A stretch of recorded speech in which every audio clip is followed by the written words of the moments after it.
As we announced this morning, Secretary Blinken will travel to Beijing from June 18th to 19th for a series of meetings with senior PRC officials. Secretary's visit builds on a series of engagements following the conversation between President Biden and President Xi in Bali, where they agreed to keep channels open to, at a minimum, prevent miscalculation.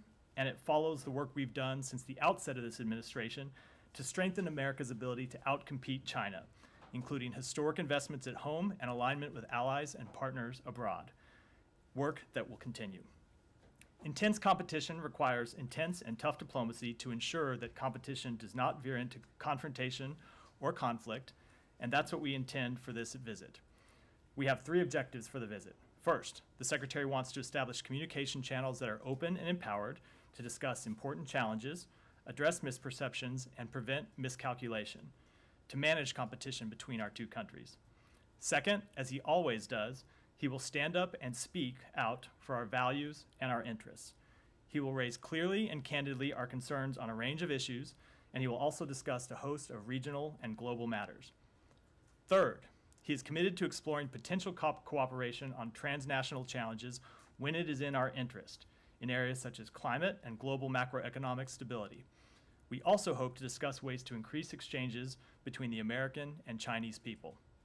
Our primary focus is to have candid, direct, and constructive discussions on all 3 of these fronts. The Secretary did raise concerns that we had in that call. We very much expect to raise concerns about Chinese actions in a number of areas on the trip. I think the places where we have concerns are well known.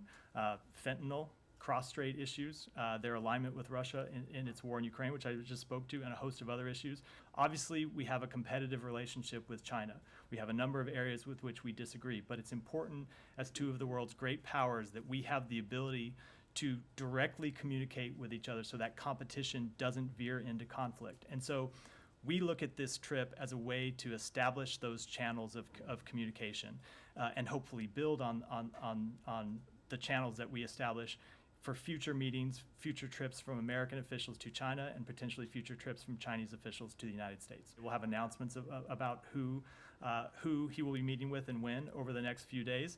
But with respect to the Assistant Secretary's comments, we go into this trip very clear-eyed that we have a number of differences with the government in China, that we have differences on a wide range of issues, and we're going to be clear and candid about those issues.